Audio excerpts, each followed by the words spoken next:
Hello, everyone, and welcome to Lessons from the Labyrinth. Today, we are going on a journey, and thank you for joining me. I'm Meghan Mattson, a health educator with Healthy Lifestyles and a lover of labyrinths. I love labyrinths, and I'll talk a little bit more about what they mean to me.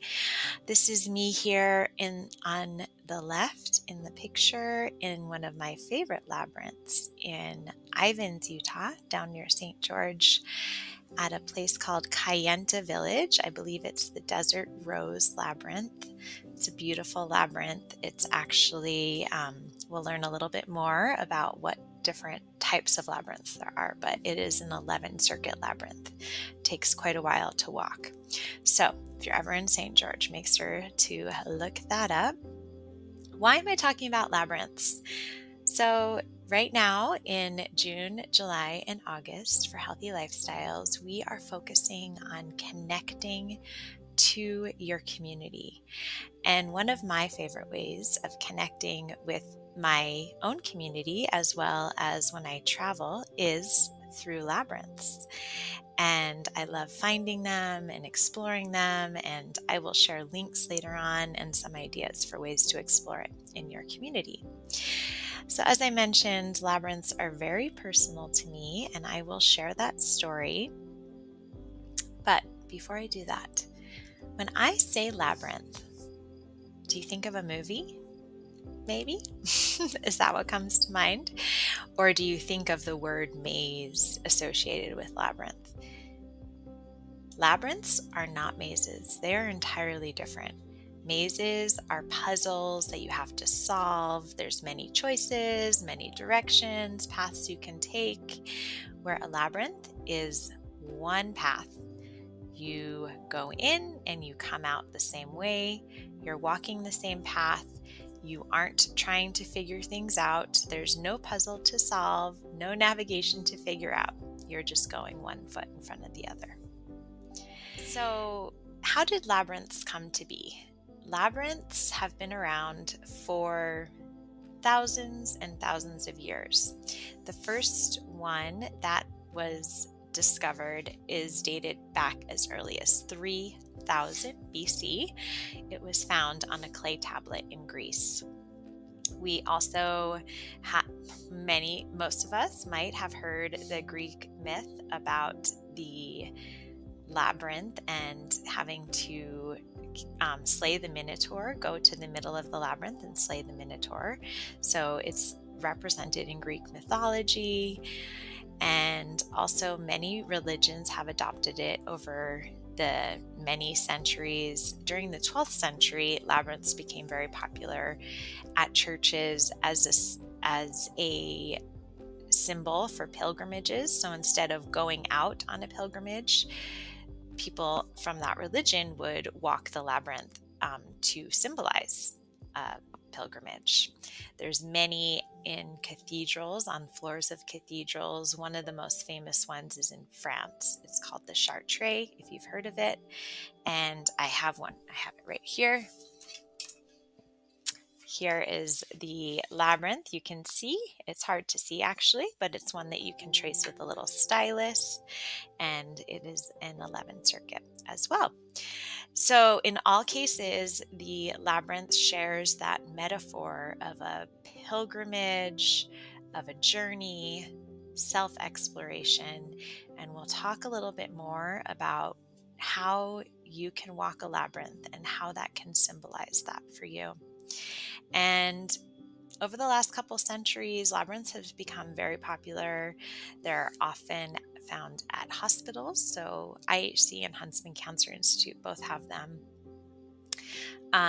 They are found in various gardens, spiritual retreats. So they've been adopted for all sorts of meditation, mindfulness, spiritual quests, all of that sort of thing. So my path in the labyrinth. I was introduced to labyrinths in 2016, early 2016, when I was pregnant with my son, and I went through a birth class, birthing class, and then had my doula introduce me to Labyrinths. Her name was Britta Bushnell, and she actually has since gone on to write a book about the transformative, I think it's called Transformed by Birth, so the transformative aspect of birth. But where I gave birth in a birth center. They had a labyrinth to walk. So I actually, leading up to my birth, would walk the labyrinth a lot with my baby in my belly. And then I walked the labyrinth actually during my birth while I was in labor, and then postpartum. And as you can see here in these pictures, I've continued to work with labyrinths for with my son as he's gotten older. Now he's 8 and we still make labyrinths, and he has walked many, many labyrinths throughout his life in all sorts of cities and places. We've created them for people to enjoy. So you can see right here, we've created them with dominoes, with magnetiles, blocks, sticks, rocks, you name it, we've created it. You can draw it with chalk. So I continue to turn to labyrinths. I often draw them as a meditative practice. I also have things like this that I can trace, and also I have my favorite go-to labyrinths that I can walk in our area. So it's really helped me develop a deeper connection to myself. But also what I love about a labyrinth is that it helps you realize the ins and outs of life, and that if you're continuing putting one foot in front of the other, you'll get to the middle. Even though sometimes it feels like you're going further away, sometimes feels like you're going in the wrong direction, you're still going to make it to the middle. You're not going to get lost. You don't need to control the situation. All of these things are beautiful metaphors for ways to live life with trust and knowing that you'll always reach the center, no matter what, as long as you keep putting one foot in front of the other. So walking a labyrinth. This labyrinth here was done in 2020 up Provo Canyon for people to enjoy as they were quarantining. We walked it, and you can see here's my son walking the labyrinth. And when you walk a labyrinth, ideally, when you go in, right before you go in, you just can take a deep breath and then let go of anything you're carrying. Perhaps walk into the labyrinth with an intention and just put one foot in front of the other. And as you're walking, notice and contemplate. First of all, I always find it interesting, especially when I'm walking it with others, that at any point I really could cross the lines, but I always feel compelled to follow the path. No matter what, I don't want to cheat. I want to follow the path, meandering to the center and back. I know that I won't get lost, even though when you do walk it with multiple people, you feel like, oh no, like I say, am I going in the right direction? You're weaving in and out. You're going in a circular pattern, but sometimes you feel like you're going backwards or you're going further from the center. And as you walk the labyrinth, continue to pause and reflect. And then when you get to the center, you can relax in the middle, as you can see my son here is doing. You can simply put your hands on your heart. You can open your arms up. You see in some of these pictures people doing that. Whatever symbolizes you going to the center, gaining that wisdom, and carrying that wisdom back out on the other side. And I wrote this for my notes. I just want to read it. It says, the pilgrimage of the labyrinth reminds us that when we trust and follow our own path and focus less on the actual navigation and more on the perfection of our growth on the journey, the more amazed, centered, and successful we become. So we're not focusing on where we have to go, because we know if we continue to follow the path, we won't get lost. So walking or tracing a labyrinth is a really good practice if you struggle to sit and be mindful or sit with meditation. Again, before you enter, just take a deep breath in. Before you begin tracing your labyrinth, take a deep breath in, quiet the mind, open it to what is. Begin walking with one foot in front of the other and just move towards the center. I also love walking labyrinths because it reminds me of all the twists and turns in life. And sometimes you do feel like, oh, I was headed towards this center or this goal. I was so close and now I'm so far away. And then you get closer. So it really is such a beautiful metaphor. As you spiral around the labyrinth, you just can let your mind wander and releasing any thoughts or stresses as you enter that center and then make your way back out. So, connecting to your community, like I mentioned in the beginning, one of my favorite ways of connecting with my community and when I travel is to find labyrinths in the area. So, there are private residences that have created labyrinths in their backyards and that let people come and enjoy them. If you just contact them, ask them for permission.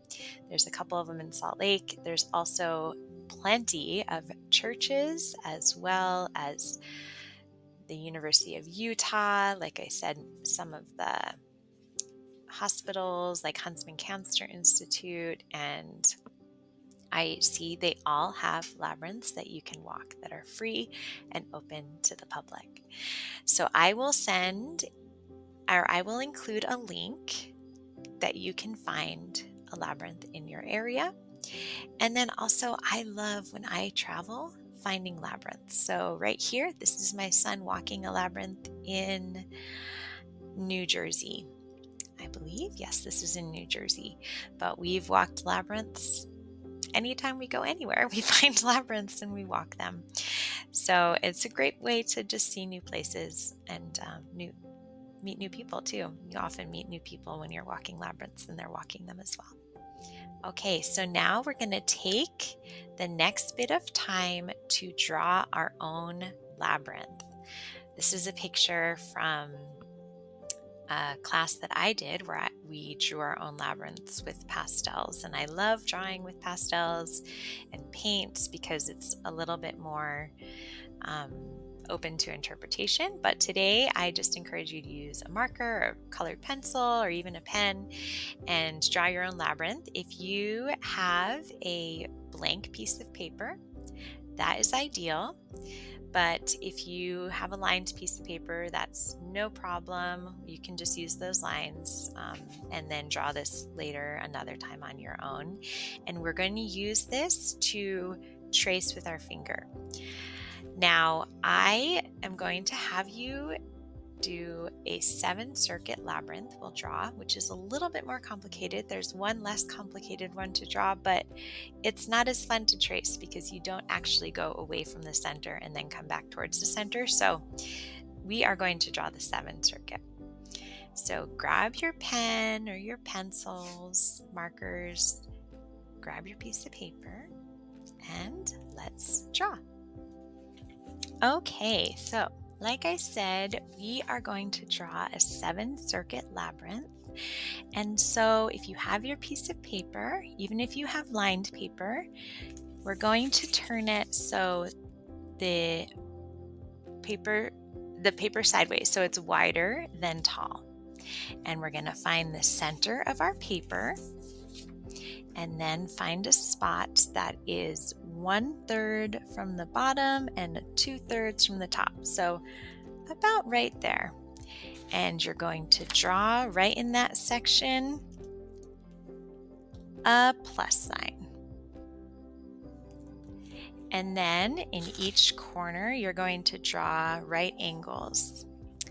And ideally, you'll have enough room for a finger to go in between the lines, if you can. It's okay if you can't. And then with each right angle, you're going to draw a dot. Dot, dot, 4 dots. Okay, I'll give it another 30 seconds. And if you have any questions, you can just put those in the comments.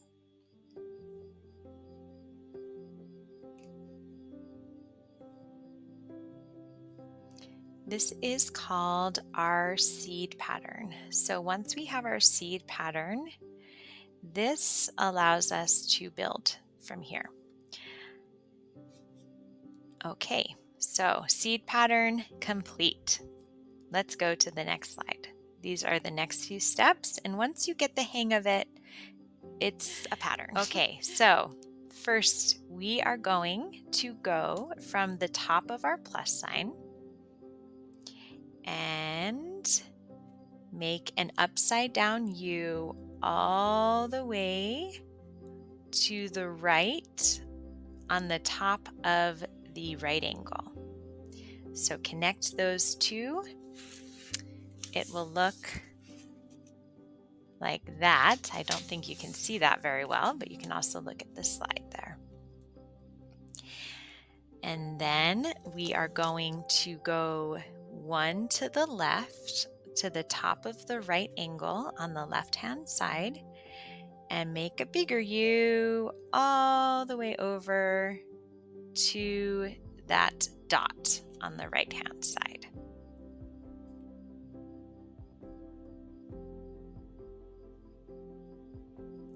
Okay, and then we'll do step 4. So what we're going to keep doing, if you're noticing a pattern, we're going to move from the left to the right, connecting each next thing. So next we'll do the dot on the left-hand side. We'll go all the way over to the right and connect that right angle. Then go back to the left, the bottom of the right angle. We'll go to here. Next. So down to the left, bottom of the right angle. We'll go up and around and down over to the right hand of the plus sign. Once again, we'll go down to the left of the plus sign, go over and around to that bottom right angle. Now back to the left, bottom right angle on the left, all the way around to the dot, which is step 7. How's everyone doing? It might look a little weird and wonky the first few times. I still draw some weird ones. Don't worry about it. Once you get the pattern, you can always do more. No problem. Okay, so step 8, we're going to just keep with this pattern. So we're going to go from the dot on the left side up and around, and then connecting that bottom right angle on the right side. Final one, final step. We're going to go to the left, that bottom right angle on the left-hand side. Bring it all the way around. You're going to do one all the way around and then connect it to that bottom of the plus sign. And there you have it. Labyrinth. This is a 7-circuit labyrinth. And now we are going to do a quick mindful moment and trace our labyrinths. And again, if you feel like this, I did not get this, you can always rewatch. I will also send a PDF of how to draw one if you're more a learner in that way. So if you grab your labyrinth,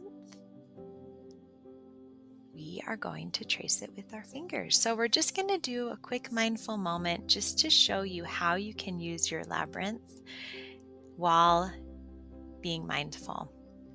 And like I say, if your labyrinth isn't ready yet, no worries. I'm going to skip to the next slide once we get settled. And it is a labyrinth already drawn for you. So if you would prefer to just kind of either watch it with your eyes or follow it with your finger very lightly, you can do that.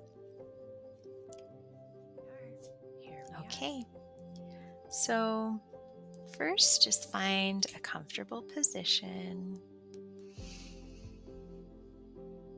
Sit with your labyrinth in front of you, or this labyrinth right here on the page.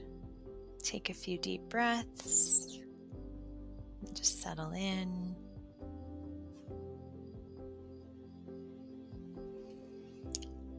Place your finger at the entrance of your labyrinth. Take a deep breath in. And slowly exhale. Set an intention for your meditation. Maybe peace or clarity, gratitude, joy. Whatever it is, set an intention and begin to gently trace the path of the labyrinth with your finger. Go slow, and as you move through the labyrinth, continue to focus on your breath, letting go of worries, thoughts, and stress. Notice the curves and the turns as you move towards the center. Allow them to guide you into a deep relaxation. Continue along. Noticing as you get closer to the center, it's more twisty and turny. And then once you arrive in the center, pause. Take a deep breath. Reflect on what you're feeling. And let's begin going backwards. Trace your way back out of your labyrinth. Slowly, with each step, bring the calm and clarity you received out with you. Make sure to not go too fast. Just take your time, connecting with your breath.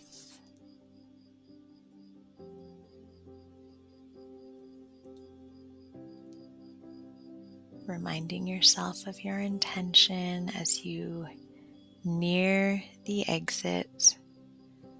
Continue along. And once you've reached the entrance and exit, just take a final deep breath. Reflect on that intention and that journey. And that is how to trace a labyrinth. When you walk a labyrinth, it could be a lot longer, taking one step at a time. I've done meditations in the labyrinth where I've walked very slowly, and we went pretty steady through this one, but you could also go slower. So I hope that this helps you to add one more tool in your mindfulness toolbox. Thank you for being open and journeying with me today. I am always happy to talk about labyrinths. I would love to make a labyrinth. If anyone wants to make a labyrinth with me in the community, I would love to do that together. host an in-person event, we can meet at a labyrinth. So let me know if you're interested in any of that, and let me know if you check out any labyrinths. I would love to see pictures and hear about your experience. And for listening to today, you can mark your participation in the Well Steps app. Thanks and have a great day.